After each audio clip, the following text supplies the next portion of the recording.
We have our first guest on here tonight. We're thrilled to be joined by him and welcome him. First time that we've been able to have him on the air, and really, I think first time we've had DeKalb on the air. We're pleased to be joined now by the new head coach of the DeKalb Barons, Ryan Robertson.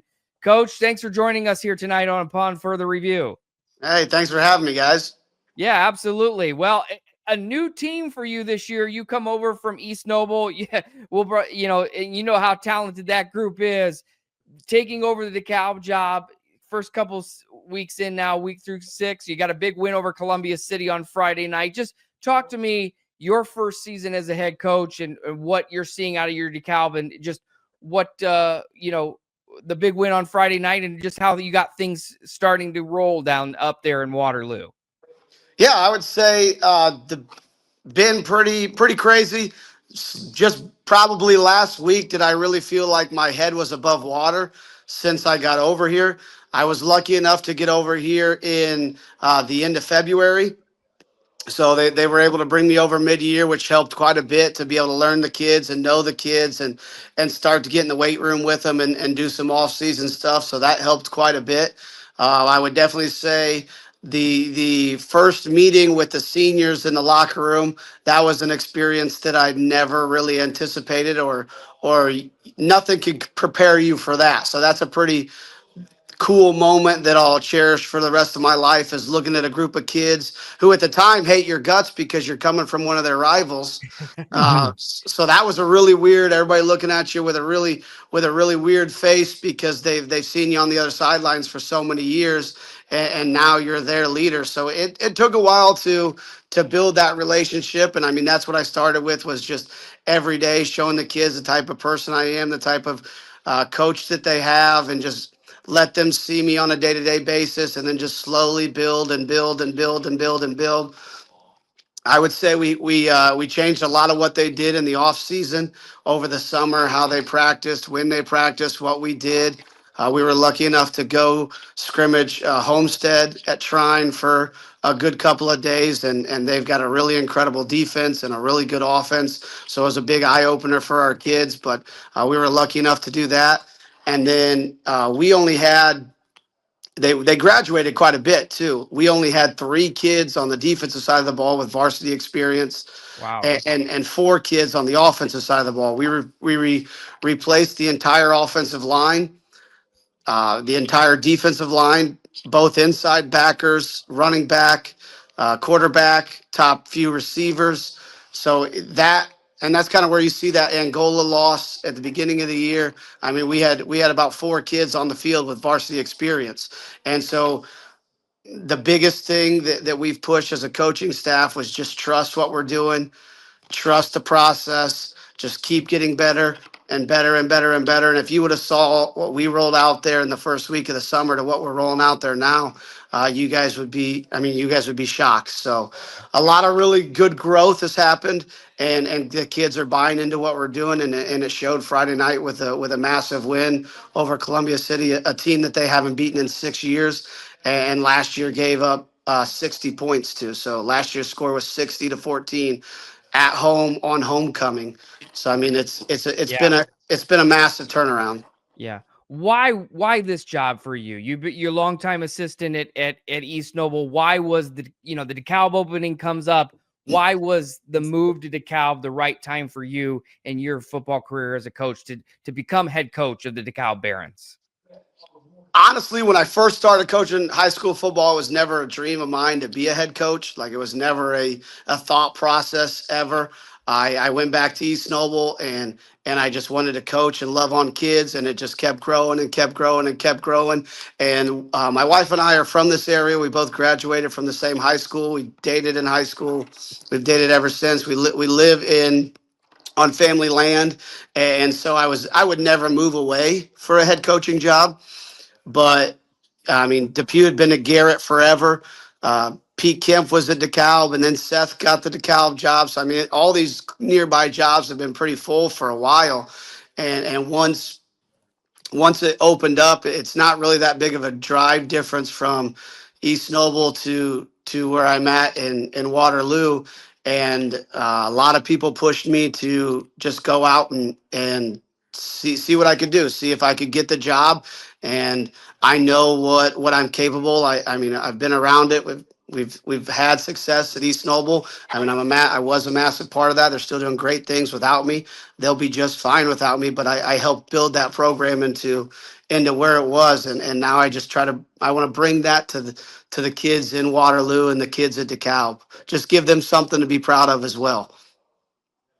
So that was my main focus of applying for the job and going after the job. We played against these kids for 13 years. I mean, they've always had really good talent. They've had really good kids. They've had really good players that have gone on and played college ball.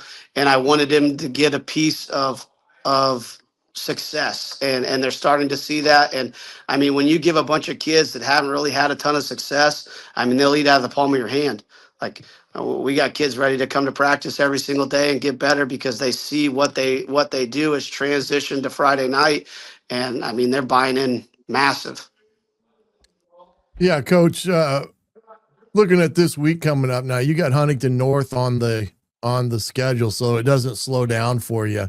But talk a little bit about the game against East Noble, because that in itself was a kind of a what we call probably an instant classic of a game, because I don't think many would probably say gave you probably much of a shot in that ball game, but you guys turned it into a 4-quarter ball game, and we know how dynamic Biddle is.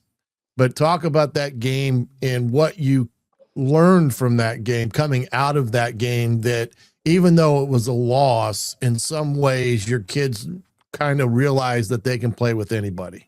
Yeah, I mean, there was a 0-0 ball game at halftime. I don't know if many people knew that. It was 0-0 at halftime. And what I've always told kids is whatever your next level of winning is really hard. And so DeKalb hasn't beaten what they say, quote unquote, big three, Leo, Columbia City, or East Noble in the last 6 years. One of those three they haven't beaten in 6 years.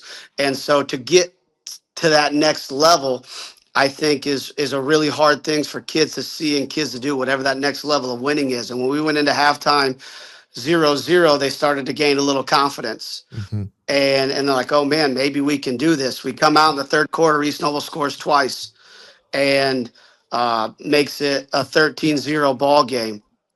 And what traditionally DeKalb has done in the past is they would have given up at that point. I mean, that would have been okay. East Noble's got us. The game's over. We ended up driving down 93 yards. We got a fourth down stop. We stopped them on fourth down. 3 of their 4 fourth down attempts, we stopped. We stopped them on a fourth down in the red zone.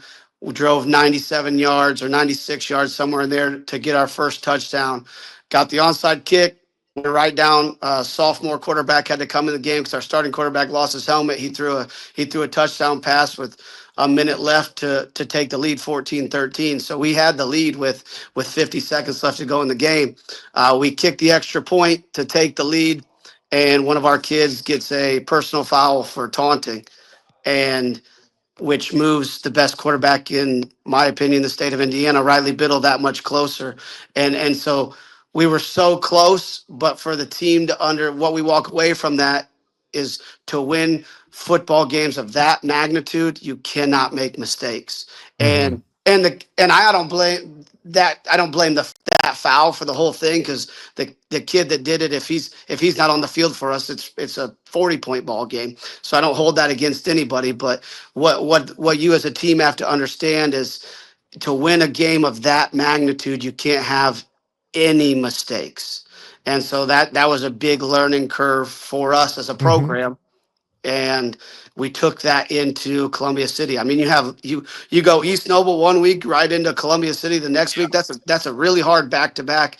And as a first-year head coach, that's a scary back-to-back, because how do your kids recover from a game of that magnitude where they thought they were going to win, but they didn't do enough to win, into a game of a Columbia City team who runs a crazy style of offense that you got to figure out how to stop, and you gave up 60 points the year before. So just, yeah, lots of little things to learn. Every single game, there's 2 or 3 things we can pick up that the kids have never faced that we learn from.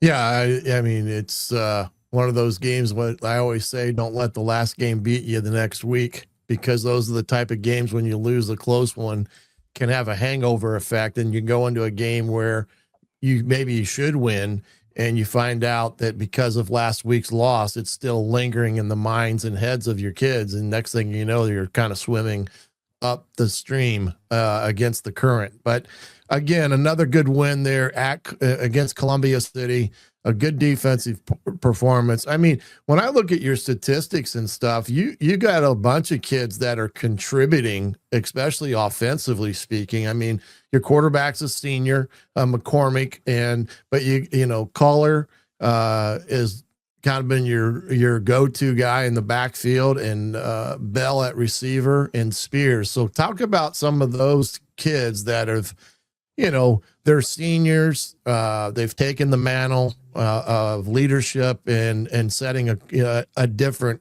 path forward. Talk about their play thus far. Yeah, and all of those guys kind of have a different role. Xavier Bell has started since he was a freshman, so he's been around forever. He's incredible. He does everything right for us. He has the highest football IQ on the team. You can put him anywhere, and he knows exactly what to do. He was the head coach for the Powder Puff team for the girls at our homecoming, and he was losing his mind trying to tell them what to do. And I go, now you know how we feel from a day-to-day basis, just because he is so football smart. But he started since he was a freshman. He's earning everything that is coming to him this year with yards and catches and touchdowns and where he's at in the conference. I think he's in the top 3 in receiving yards in the conference. Same thing with Spears. Spears doesn't even know how good he is. And one of his things he put on his senior paper was he wanted his first varsity touchdown was this year as a senior. And he said, I just want to score a touchdown. And I kind of told him, I was like, dude, I don't think you realize how good of a receiver. I want you to score a lot of touchdowns. Yeah. And so he has stepped into a much, much more important role on both sides of the ball. We can spell Bell at corner. Spears can't come off the field. He's that important to us on both sides of the ball. So they both have taken on massive roles. And then Eli is really getting his first chance at quarterback this year. He got a few minutes during blowout games last year, but never really got the opportunity to show what he could do. And that first game against Angola, he really lacked confidence. And going into the East Noble game, I said, buddy, if you just don't turn the ball over, you're going to give us a chance to compete in that game. And he did not turn the ball over one time in the East Noble game. And essentially, he gave us a chance to win that game with that. And that's game number 4 of his quarterback career, and goes out against one of the best defenses in the state and doesn't have a turnover. And then he only had 1 turnover this last week against Columbia City, which essentially was a interception in the end zone. So that's not a terrible one. So he's really taking care of the ball, and he can sling it. And so now his whole offensive line's brand new. We graduated five offensive linemen last year. So every dude that's standing in front of him is new or newer to playing offensive line. And so now that they're all comfortable, he's got a lot of moxie that wants to stand in the pocket, and he's the leader of our program. Those 3 guys, when I ask what color pants we're wearing, those are the guys I go to. Hey, what are we wearing this Friday? Because they make decisions on what we do with this program, and if we're going to live and die, I'm going to live and die in whatever Bell wants us to wear. So. Absolutely. Well, it's been a fun couple of weeks to see you as you come in. A lot of the coaches came with you from East Noble. I noticed in some of the highlights that we've seen over the last couple of weeks. So it's been exciting to see kind of this excitement in Waterloo at DeKalb. And we appreciate you coming on tonight to take some time to talk with us about your coaching journey and your team. And best of luck to you and the Barons the rest of the way.